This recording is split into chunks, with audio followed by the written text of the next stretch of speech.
إن الحمد لله نحمده ونستعينه ونستغفره ونؤمن به ونتوكل عليه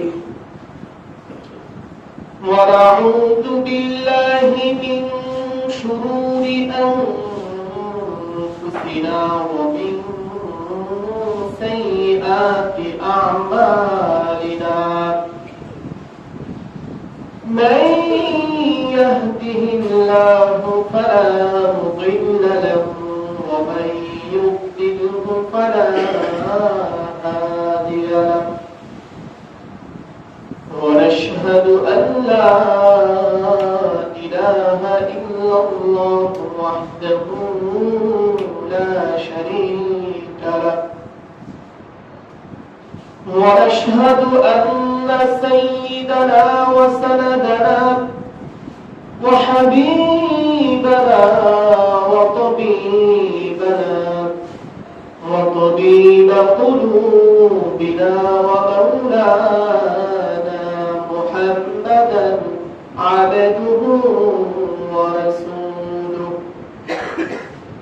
أما بعد فقد قال الله تعالى في كلامه المجيد وفرقانه الحميد فأعوذ بالله من الشيطان الرجيم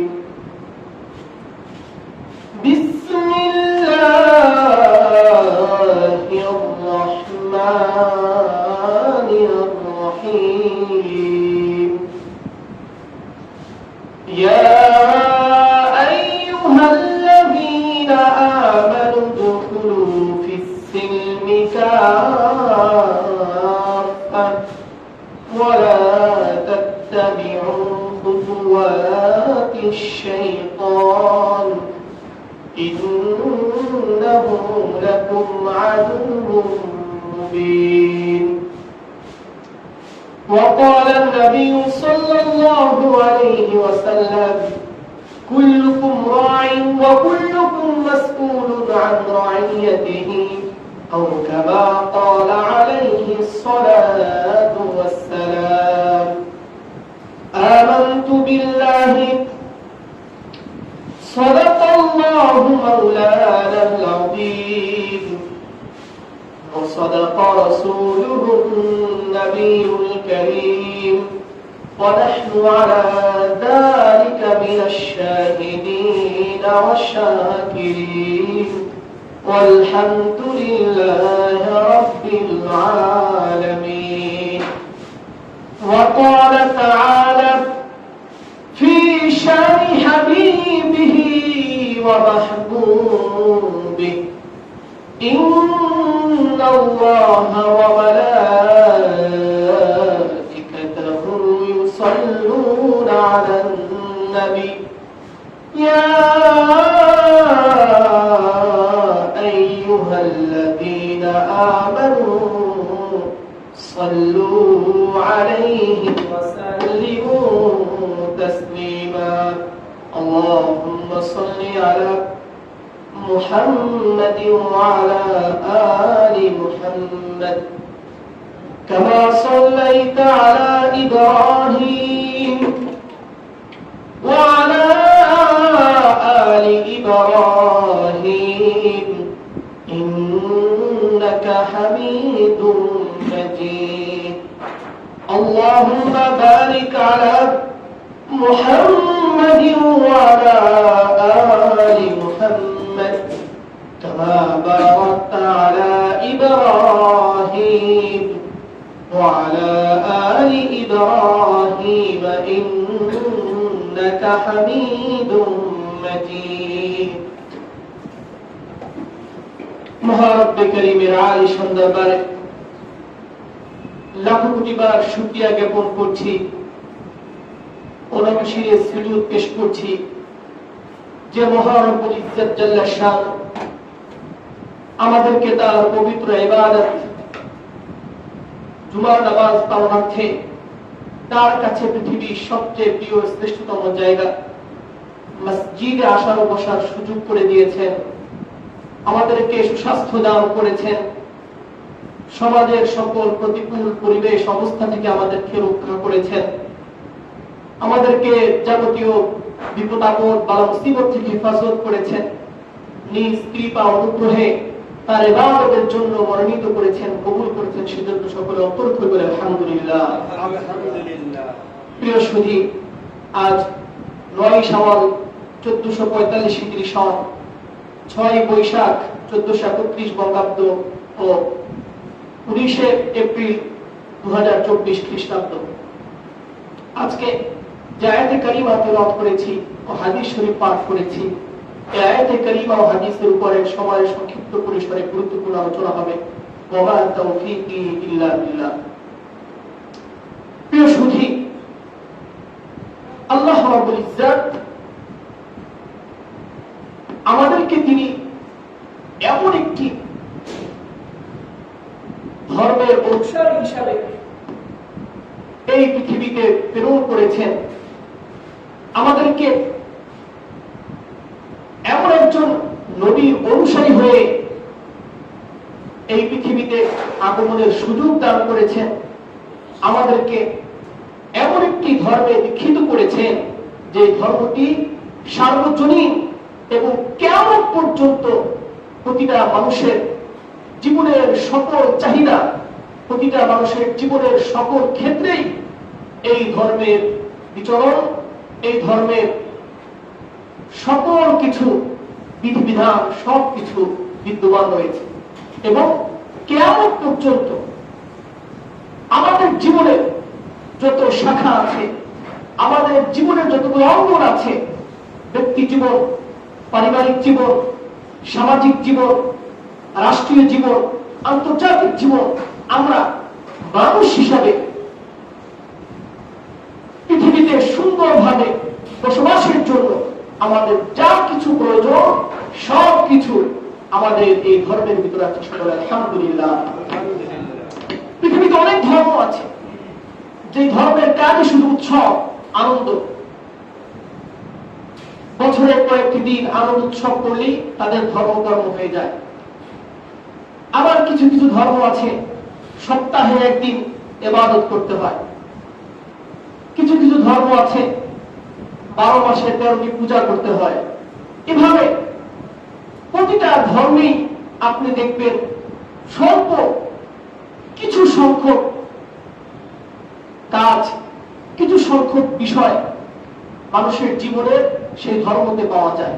কিন্তু পূর্ণাঙ্গ জীবন ব্যবস্থা একজন মানুষের জন্মের পর থেকে নিয়ে মৃত্যু পর্যন্ত এই পৃথিবীতে সুন্দরভাবে ভারসাম্যপূর্ণভাবে বসবাসের জন্য, শৃঙ্খলার সাথে বসবাসের জন্য, স্ত্রী মেনটেন করে বসবাসের জন্য যা কিছু প্রয়োজন সব কিছু কেবলমাত্র ইসলাম ধর্মেই আছে।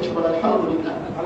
ইসলাম ছাড়া পৃথিবীতে এমন একটি ধর্ম কেউ দেখাতে পারবে না যে ধর্মের ভিতরে একজন মানুষের জন্মের পর থেকে নিয়ে মৃত্যু পর্যন্ত তার জীবনের সকল বিষয় সেই ধর্মে পাওয়া যাবে। এমন কোন ধর্ম ইসলাম ব্যতীত পৃথিবীতে অন্য কোন ধর্ম নেই। ইসলামই এমন এক ধর্ম যে ধর্মের ভিতরে মানুষের সব কিছু, মানুষের চাহিদা সবকিছু ধর্মে বিদ্যমান।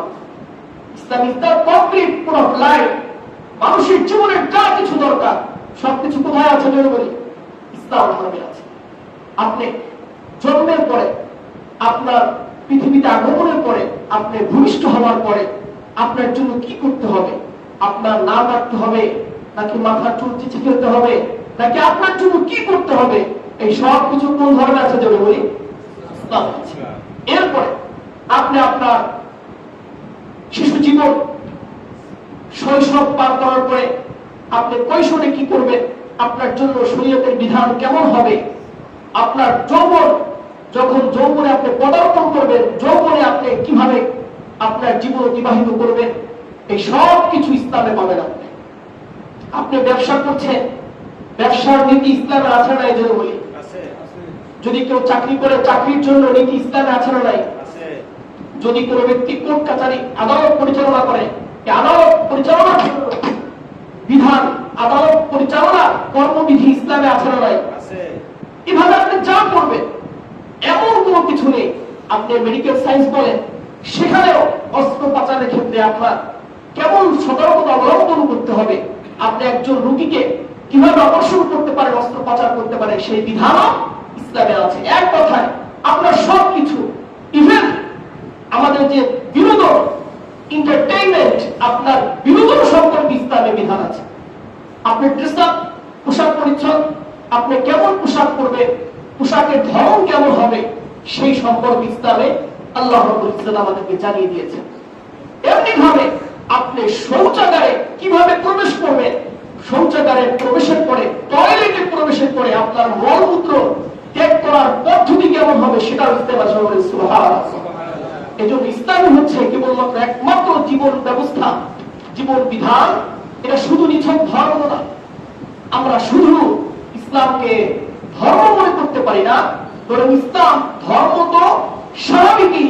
ধর্মের সাথে সাথে একজন মানুষের জীবন পরিচালনার জন্য যা কিছু দরকার, সকল দিক নির্দেশনা ইসলামের মাঝে রয়েছে। এজন্য আমরা ইসলামকে শুধু নামাজ এবং রোজার মাঝে, নামাজ, রোজা, হজ, যাকাত, এই কয়েকটি বিধানের মাঝে সীমাবদ্ধ না রেখে আমাদের জীবনের সকল ক্ষেত্রে আমরা ইসলামকে ফলো করি।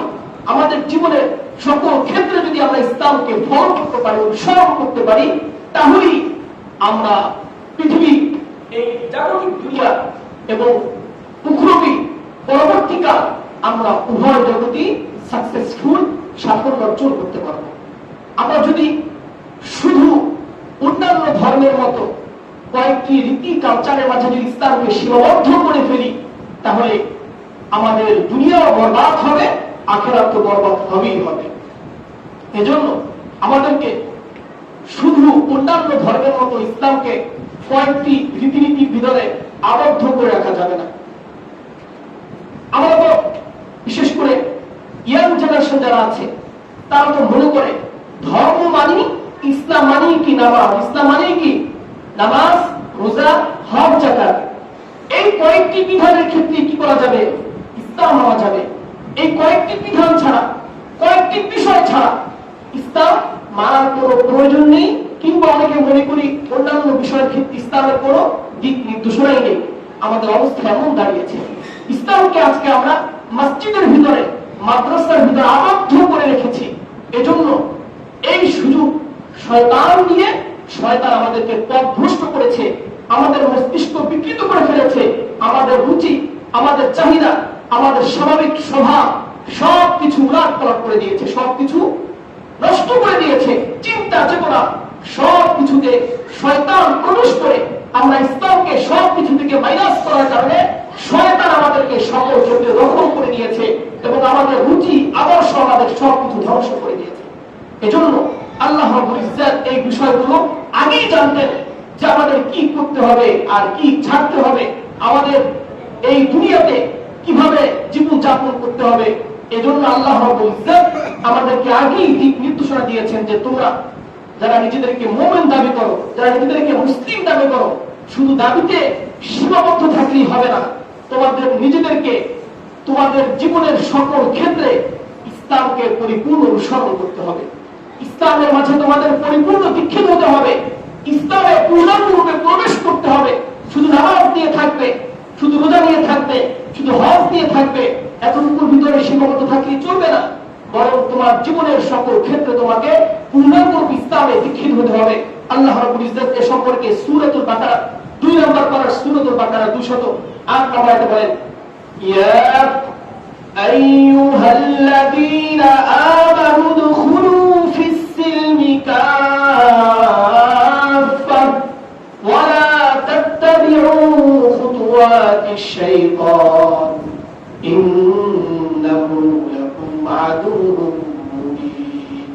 ইয়া আইয়ুহাল্লাযীনা আমানু দুখুলু ফিস সিলমি কাফা, হে বান্দাগণ, তোমরা পুরোপুরি ভাবে সম্পূর্ণরূপে ইসলামে প্রবেশ করো, তোমরা পরিপূর্ণরূপে ইসলামে দীক্ষিত হও, ওয়ালা তাত্তাবিউ খুতুওয়াতিশ শাইতান, আর শয়তানের পদাঙ্ক অনুসরণ করো না।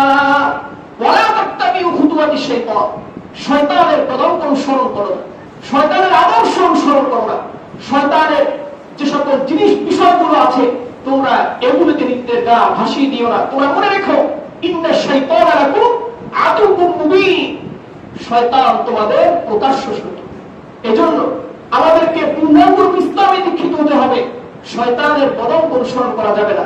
আজকে আমরা আল্লাহ রাব্বুল ইজ্জতের এই ফরমান ভুলে গেছি, আমরা শুধু ইসলামকে সীমাবদ্ধ রেখেছি নামাজে, রোজায়, হজ, জাকাতে। জাকাত অনেকে দেয় না, হজ তো অনেকেই করে না। তাহলে বলতে গেলে শুধু নামাজের মাঝে ইসলামকে আমরা আজকে সীমাবদ্ধ করে ফেলেছি। আমরা মনে করি ইসলাম মানে শুধু নামাজ, ইসলাম মানে আমাদের অন্য কিছু নেই। বিশেষ করে সামাজিকতার ক্ষেত্রে, বিশেষ করে আমাদের সামাজিকতার ক্ষেত্রে আমরা ইসলামকে পরিপূর্ণরূপে বয়কট করেছি, ইসলামকে পরিত্যাগ করেছি। আমাদের সামাজিক জীবনে ইসলামকে আমাদের অনুসরণ করতে হবে, এটা আমরা ভুলে গেছি। এজন্য এই সুযোগ শয়তান দিয়ে আমাদেরকে আমাদের দিমাগ, আমাদের চিন্তা চেতনা সব কিছু নষ্ট করে দিয়েছি। আজকে আমরা বিনোদনের নামে যা করছি, বিনোদনের নামে যা করছি, এটা কোন সুস্থ মস্তিষ্ক সম্পন্ন মানুষ করতে পারে না। দেখুন, আজ থেকে 25-30 বছর আগে বিশেষ করে একটা ছেলে মেয়ে রাস্তায় দাঁড়িয়ে নির্জনে কথা বলবে, হাঁটবে, এটা কিন্তু সমাজের মানুষ মেনে নেওয়া তো দূরের কথা, এটা দেখতেই সবাই কি মনে করতো, আদর্শহীন মনে করতো। এটা দেখলে মানুষের ভিতরে, মুরব্বীদের ভিতরে বলেন, স্বাভাবিক অবস্থার ভিতরে সমাজের মানুষ এটা মেনে নেওয়ার কোনো সুযোগ ছিল না, তারা এটাকে ঘৃণা করতো। আর girlfriend, boyfriend, just friend, best friend, এগুলো তো কোনো প্রশ্নই আসে না। দেখুন, আমরা বিনোদনের নামে, নাটকের নামে, সিনেমার নামে আজকে আমরা এই সকল পশ্চিমা নোংরা কালচার গুলো আমাদের ভিতরে এমন ভাবে প্রবেশ করিয়েছি। এখন আমাদের সমাজের যুবকরা বুক ফুলিয়ে বলে, আমার এই কয়টা কি ফ্রেন্ড আছে, গার্লফ্রেন্ড আছে, আর তো গার্লফ্রেন্ড নাই, তুই কার কালচার বলে, কি বলে না বলে। আর এমন ভাবে বাবা মায়ের সামনে যুবকরা তাদের অবৈধ সম্পর্কে জড়িয়ে একটা বেগানা নারীকে নিয়ে ঘুরে বেড়াচ্ছে, মেয়েকে নিয়ে ঘুরে বেড়াচ্ছে, বাবা মাও কিছু বলে না। তাহলে বুঝা গেল সমাজটা নষ্ট হয়ে গেছে। অথচ আজ থেকে 25-30 বছর কিংবা তার পূর্বে একটা ছেলে মেয়ে বিবাহ বহির্ভূত সম্পর্কে জড়িয়ে এভাবে খোলামেলা ঘুরে বেড়াবে আর নিজেকে বন্ধু কিংবা বান্ধবীর পরিচয় দিয়ে সমাজের সামনে ঘুরে বেড়াবে, এটা সমাজের মানুষ কখনোই মেনে নেওয়ার মতো ছিল না। আপনারা দেখেছেন কি দেখেন নাই? এখানে যারা মুরব্বীরা আছেন জিজ্ঞেস করেন, যারা এখন যাদের বয়স 40 বা তার ঊর্ধ্বে, তাদেরকে জিজ্ঞেস করে দেখেন তাদের সময়টা কেমন ছিল। এর আগের সময়টা আরো জিজ্ঞেস করে দেখেন তাদের সময়টা কেমন ছিল। আমাদের কথাই বলি, আমরা যখন ছোট ছিলাম রাস্তার পাশ দিয়ে হেঁটে গেলে আমাদের বিশেষ করে মাত্র ছাত্রদেরকে দেখলে, বিশেষ করে মহিলারা মাথায় কাপড় দিয়ে, চাদর দিয়ে রাস্তার পাশ দিয়ে আমাদেরকে এক পাশ করে জায়গা করে দিত।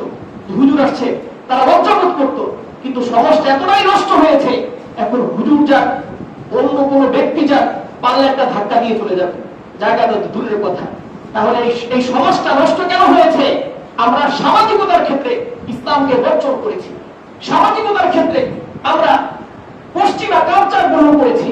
আর এই কালচার গুলো আমাদেরকে গ্রহণ করার জন্য সিনেমার নামে, বিনোদনের নামে এই সকল নোংরা কালচার আমাদেরকে গিরিয়েছে। কিসের মাধ্যমে? মিডিয়ার মাধ্যমে, বিভিন্ন সংবাদপত্র পত্রিকার মাধ্যমে তারা আমাদেরকে নোংরা জিনিসগুলো আমাদেরকে এমন ভাবে গিরিয়েছে, এখন আমরা এই সকল অবৈধ সম্পর্ককে আমরা কিছুই মনে করি না।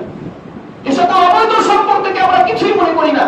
অবৈধ সম্পর্কের অবস্থাটা গড়াতে গড়াতে এমন হয়েছে, বর্তমানে মানুষের রুচি এতটাই বিকৃত হয়েছে, এখন মানুষ নারী থেকে পুরুষ হয়ে যাওয়া কিংবা পুরুষ থেকে নারী হয়ে যাওয়ার মতো এই চিন্তা চেতনা লালন করতেও কেউ কুণ্ঠাবোধ করে না। অনেক মানুষের মস্তিষ্ক এতটাই বিকৃত হয়েছে। আপনারা দেখেছেন সম্প্রতি গত 15 এপ্রিল সন্ধ্যায় একটি নাটক রিলিজ হয়েছিল রূপান্তর নামে। কি নামে যেন বলি? রূপান্তর নামে। যারা মিডিয়া সম্পর্কে ধারণা রাখেন তারা জানেন, রূপান্তর নামে তারা একটি নাটক রিলিজ করেছে। এটা জঘন্য, এতটাই রুচিহীন, যেটা একজন মুসলমান সে মেনে নেওয়া তো দূরের কথাটা কল্পনা করতে পারে না। এর মূল বিষয় কি ছিল? এর মূল বিষয় ছিল একটা ছেলে, সে 25-30 বছর পর্যন্ত কি ছিল, ছেলে ছিল। এরপর একটা সময় সে মনে করেছে কি আমি এখন মেয়ে, তার ভিতরে তার মেয়েরই কিছু হরমোন বৃদ্ধি পেয়েছে, তার কাছে মনে হয়েছে আমি এখন মেয়ে, এই জন্য সে কি করেছে, নিজেকে মেয়ে দাবি করেছে, নিজের মেয়ে সেজেছে। এখন এই বিষয়টা যদি সমাজে এইভাবে চলতে থাকে, আপনার পারিবারিক জীবন ধ্বংস হয়ে যাবে। আপনার মেয়ে ধরুন আপনার আদরের কন্যা, 1 থেকে 15, 18, 20 বছর পর্যন্ত আপনি যাকে অনেক কষ্ট করে লালন পালন করেছেন, বড় করেছেন, হঠাৎ করে যদি সে দাবি করে সে ছেলে হয়ে গেছে, আপনি মানতে পারবেন? আপনার ভাই যাকে আপনি নিজের জীবনের চেয়ে বেশি ভালোবাসেন, সে সমাজে আপনার সাথে 25 বছর একইভাবে জীবনযাপন করেছে, এখন 25 বছর পরে হঠাৎ করে সে দাবি করবে সে কি হয়ে গেছে, মেয়ে হয়ে গেছে। মেয়েদের মতো হাতে চুড়ি পড়েছে, মাথায় ঘোমটা পড়েছে, মেকআপ করেছে, এই জাতীয় যদি কার্যকলাপ করে আপনি মানতে পারবেন? দেখুন, আপনাকে আমাকে মিডিয়ার মাধ্যমে পশ্চিমারা এই বিষয়গুলোকে আমাদেরকে গিলানোর জন্য এমন সুকৌশলে বিনোদনের নামে আমাদের সামনে জিনিসগুলো প্রমোট করছে, আমরা এটাকে স্বাভাবিক মনে করছি। এটা স্বাভাবিক নয়, এখানে সরাসরি সমকামিতাকে প্রমোট করা হচ্ছে। তারা ওরা জানে যে বাঙালি মুসলমান, বাংলাদেশের মুসলমান কিংবা অন্য কোন দেশের মুসলমান সমকামিতাকে কখনোই গ্রহণ করবে না।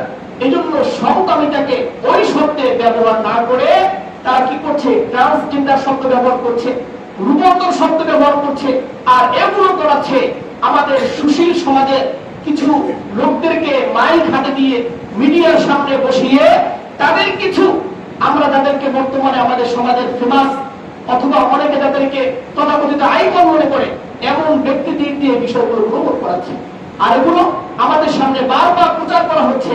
আর এই বিষয়গুলোকে বারবার প্রচার করার কারণে একসময় মানুষ কি মনে করবে, স্বাভাবিক মনে করবে। আর যখন এই বিষয়টা স্বাভাবিক মনে করা হবে, তখন সমাজ ব্যবস্থা ধ্বংস হয়ে যাবে। ইসলাম মানা তো দূরের কথা, ইসলামের কথা শুনলে আপনার ভিতরে ঘৃণা চলে আসবে। আর এর পরিণামে কি হবে? এর পরিণামে দুনিয়া এবং আখিরাত সবকিছু বরবাদ হয়ে যাবে। আল্লাহ তাআলার গজব আপনার কাছে আমার কাছে চলে আসবে। এজন্য প্রিয় ভাইরা, এই বিষয়গুলিকে আমাদের বর্জন করতে হবে। যারা এমন হীন জঘন্য কাজ করছে তাদেরকে আমাদের সতর্ক করতে হবে, তাদেরকে সঠিক শিক্ষা দিতে হবে এবং তাদের কাছ থেকে তাদের প্রতি আমাদের সকল ধরনের লেনদেন যাবতীয় সবকিছু বন্ধ করে দিতে হবে। ওরা এমনিতে সোজা হয়ে যাবে। আপনারা দেখেছেন সম্প্রতিকালে যা ঘটেছে, এই নাটকটা রিলিজ হওয়ার পরে যখন সোশ্যাল মিডিয়ায় ঝড় উঠেছে, এটা বয়কট করতে হবে, স্বল্প সময়ের ভিতরে এটা কি করেছে, তারা বয়কট করতে, এটাকে বাদ দিতে, মাইনাস করতে বাধ্য হয়েছে। দেখুন, এভাবে আপনাকে আমাকে তারা ধোঁকা দেওয়ার চেষ্টা করবে। কিসের নামে? বিনোদনের নামে, সামাজিকতার নামে। আর আপনাকে আমাকে সামাজিকতা শিখাতে এই বিষয়গুলো যখন বারবার করা হবে, তখন আপনার আমার পারিবারিক জীবন, সামাজিক জীবন সবকিছু ধ্বংস হয়ে যাবে। আর এই সবকিছুর পেছনে একজনই রয়েছে যে আল্লাহর কাছ থেকে এই কাজগুলো করার জন্য পারমিশন নিয়েছিল। সেকে জোরে বলি, মিস্টার ইবলিস। সে কিন্তু আল্লাহ তাআলার কাছে হাজার কাল পূর্বেই বলে এসেছে, আমি অবশ্যই আপনার বান্দাদেরকে এমন ভাবে পথ ভ্রষ্ট করব, আমি আপনার বান্দাদের এমন ভাবে পথ ভ্রষ্ট করব যে তারা মস্তিষ্ক বিকৃত করে ফেলবে।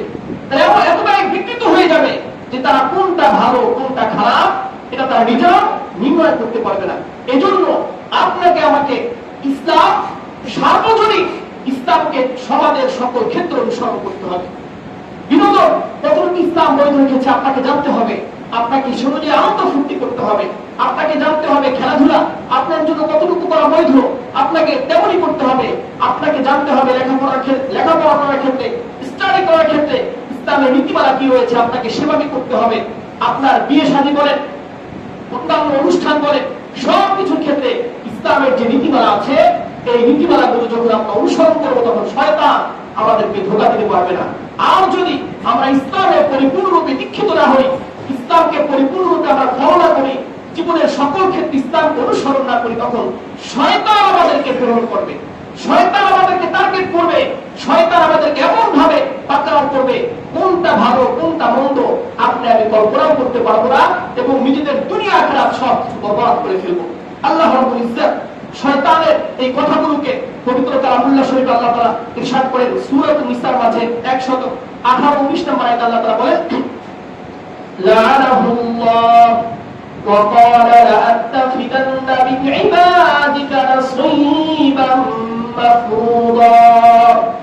আল্লাহ তাআলা বলেন শয়তান অভিশপ্ত হয়েছে, আল্লাহ তাআলা শয়তানকে অভিশপ্ত বানিয়েছে, তাকে লানত করেছে। এরপরে শয়তান বলল, ক্বালা লা'আত্তাখিযান্না মিন ইবাদিকা নাসীবাম মাফরুদা। শয়তান বলল আমি অবশ্যই আপনার বান্দাদের মধ্য থেকে একটা সম্প্রদায়কে, নির্দিষ্ট একটা জাতিকে আমার অনুসারী হিসাবে গ্রহণ করে নিব। লা'আত্তাখিযান্না মিন ইবাদি, আপনার বান্দাদের মধ্য থেকে অবশ্যই গ্রহণ করব, আপনার বান্দাদের ভিতর থেকে অবশ্যই গ্রহণ করব নাসীবাম মাফরুদা, নির্দিষ্ট একটা সম্প্রদায়কে, নির্দিষ্ট একটা জাতিকে, নির্দিষ্ট কিছু মানুষকে আমার অনুসারী হিসাবে গ্রহণ করে নিব। এবং গ্রহণ করার পরে আমি তাদেরকে কি করব দেখেন এই সম্পর্কে আল্লাহ তাআলা বলেন। শয়তানের পরে বলেন, ওয়ালা উদিল্লান্নাহুম ওয়ালা উমান্নিয়ান্নাহুম ওয়ালা আমুরান্নাহুম ফালায়ুবাত্তিকুন্না আযানাল আনআম।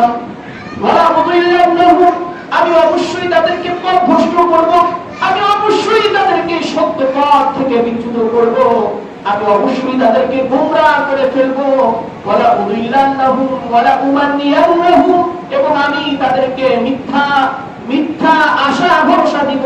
ওয়ালা আমুরান্নাহুম, এবং আমি তাদেরকে নির্দেশ প্রদান করব। ফালায়ুবাত্তিকুন্না আযানাল আনআম, ফলে তারা চতুষ্পদ প্রাণী কর্ণছেদন করবে, ফলে তারা চতুষ্পদ প্রাণী কর্ণছেদন করবে। অর্থাৎ জাহিলি যুগে তারা, শয়তান তাদেরকে এমন ভাবে পথভ্রষ্ট করেছে এবং তাদেরকে মিথ্যা আশা ভরসা দিয়েছে যে তোমরা যদি এসব প্রাণীর কর্ণছেদন করে এদেরকে যদি তোমরা কি করতে পারো, এদের পূজা অর্চনা করো, তোমরা যদি এদের জন্যই নিজেদের সব কিছু সঁপে দাও, তাহলে তোমরা কি পাবে, এই দুনিয়া এবং আখিরাত উভয় জাহানে তোমরা সফলকাম হয়ে যাবে। এভাবে শয়তান তাদেরকে কি করতো, মিথ্যা আশা ভরসা দিত। বলে আমুরান্নাহুম, এবং আমি তাদেরকে নির্দেশ প্রদান করছি, আমি তাদেরকে অর্ডার দিচ্ছি, ফালায়ুবাত্তিকুন্না আযানাল আনআম, ফলে তারা চতুষ্পদ প্রাণী কর্ণছেদন করেছে। এরপরে শয়তান আরো বলছে, বলে আমুরান্নাহুম ফালায়ুগাইয়িরুন্না খালকাল্লাহ, এরপর আমি তাদেরকে আদেশ করছি, আদেশ করার পরে তারা আল্লাহর সৃষ্টির বিকৃতি সাধন করেছে। আল্লাহর সৃষ্টি কি করছে যেন বলি, বিকৃতি সাধন করছে। তাহলে এখন বর্তমানে আল্লাহর সৃষ্টির বিকৃতি সাধন, আল্লাহ যাদেরকে পুরুষ হিসাবে পৃথিবীতে সৃষ্টি করেছে, যাদেরকে আল্লাহ নারী হিসাবে সৃষ্টি করেছে, যদি কোন পুরুষকে পুরুষ হিসাবে মেনে না নেওয়া হয়, যদি কোন পুরুষকে পুরুষ হিসাবে মেনে না নেওয়া হয়, যদি কোন নারীকে নারী হিসাবে মেনে না নেওয়া হয়, বরং উল্টাটা করা হয়, তাহলে নিঃশব্দটা কি হবে যদি বলি, আল্লাহ সৃষ্টির বিকৃতি সাধন হবে। আর আল্লাহর সৃষ্টির বিকৃতি সাধন শয়তান করবে, এটা আল্লাহ রাব্বুল ইজ্জত আমাদেরকে আজ থেকে হাজার বছর পূর্বেই জানিয়ে দিয়েছে। এজন্য আজকে যারা নিজেদেরকে পুরুষ থেকে নারী মনে করছে, যারা নিজেদেরকে নারী থেকে পুরুষ মনে করছে, নিঃসন্দেহে শয়তান তাদের মস্তিষ্ক বিকৃত করে ফেলছে এবং শয়তানই তাদেরকে নির্দেশ করছে। শয়তানের নির্দেশ অনুসরণ করে, ফলো করে তারা সমাজকে নষ্ট করার জন্য নিজেদেরকে নারী থেকে পুরুষ দাবি করছে, পুরুষ থেকে নারী দাবি করছে। আর এভাবে সমাজের মাঝে সমকামিতা বিস্তার করার জন্য তারা শয়তানের এজেন্ডা বাস্তবায়নের চেষ্টা করছে। ঠিক কিনা ঠিক? তারা শয়তানের এজেন্ডা বাস্তবায়ন করতে চায়।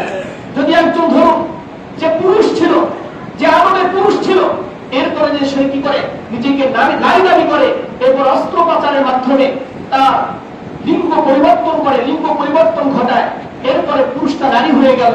এখন এই নারী সে যদি বিবাহ করতে চায়, কার সাথে বিবাহ করবে জোরে বলেন? কার সাথে বিবাহ বসবে? পুরুষের সাথে। কার সাথে জোরে বলেন?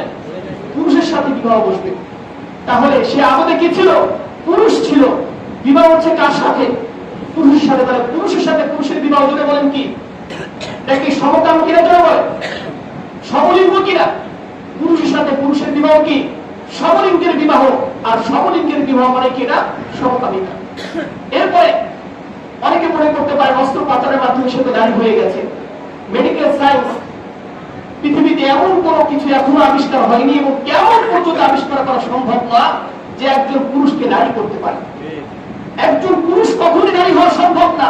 যদিও তার দেহের কিছু অঙ্গ পরিবর্তন হবে, কিন্তু তার ভিতরে তার যে সিমেন আছে, শুক্রাণু আছে, এটা কখনোই নারীর ভিতরে সৃষ্টি করা সম্ভব না। এবং কখনোই একজন পুরুষকে নারী বানানোর পরে নারীর ভিতরে দেহের যে হরমোনগুলো আছে এগুলো তারা কিছু কিছু প্রমোট করতে পারলেও পূর্ণাঙ্গরূপে একজন পুরুষকে নারী বানানো আদতে কখনোই সম্ভব না। তার ভিতরে বাচ্চা দানি তৈরি করা, সৃষ্টি করা, এটা কখনোই কোনো মানুষের জন্য সম্ভব না। এজন্য একজন পুরুষকে যতই নারী বানানোর চেষ্টা করে, পুরুষ কি থাকে, পুরুষই থাকে, ততটুকু একজন নারীকে পুরুষ বানানোর জন্য অস্ত্রোপচারের মাধ্যমে যতই চেষ্টা করা হোক, একজন নারী সে নারীই থাকে। তাহলে একজন পুরুষ, সে ছিল পুরুষ, তাকে অস্ত্রোপচারের মাধ্যমে নারী বানানো হলো। নারী বানানোর পরে যখন তার বিবাহ বসতে মন চাইবে, সে কার সাথে বিবাহ বসবে? পুরুষের সাথে। তদ্রূপ একজন নারী, সে ছিল নারী, তাকে বানানো হয়েছে কি পুরুষ। সে যদি কাউকে বিবাহ করতে চায়, কাকে বিবাহ করবে? নারীকে। তাহলে এখানে বুঝা গেল বিবাহ হচ্ছে কার কার জন্য বলি, পুরুষে বিবাহ হচ্ছে, নারীর সাথে বিবাহ হচ্ছে। এখন আমাদের সর্বমা মুসলমান কখনোই স্বাভাবিকভাবে একজন পুরুষের সাথে পুরুষের বিবাহ কখনোই মানবে না, একজন নারীর সাথে নারীর বিবাহ কখনোই মানবে না। এজন্য সুকৌশলে এই সমকামিতাকে প্রমোট করার জন্য, এই সমকাম সমাজে বিস্তার করার জন্য, মুসলিমদের সাংসারিক জীবনকে, মুসলিমদের পবিত্র কালচারকে ধ্বংস করার জন্য পশ্চিমারা নিজেরাও ধ্বংস হয়েছে, তাদের পরিবার নষ্ট হয়েছে।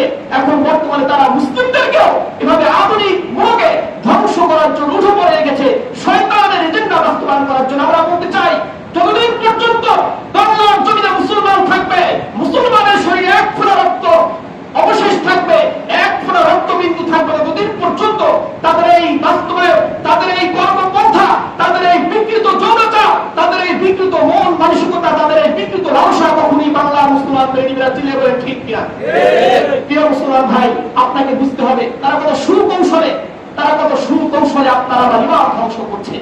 আপনি যদি সমতা মেনে না, সরাসরি আপনার আল্লাহর সাথে বিদ্রোহ ঘোষণা করা হবে, আল্লাহ সৃষ্টির বিকৃতি সাধন হবে।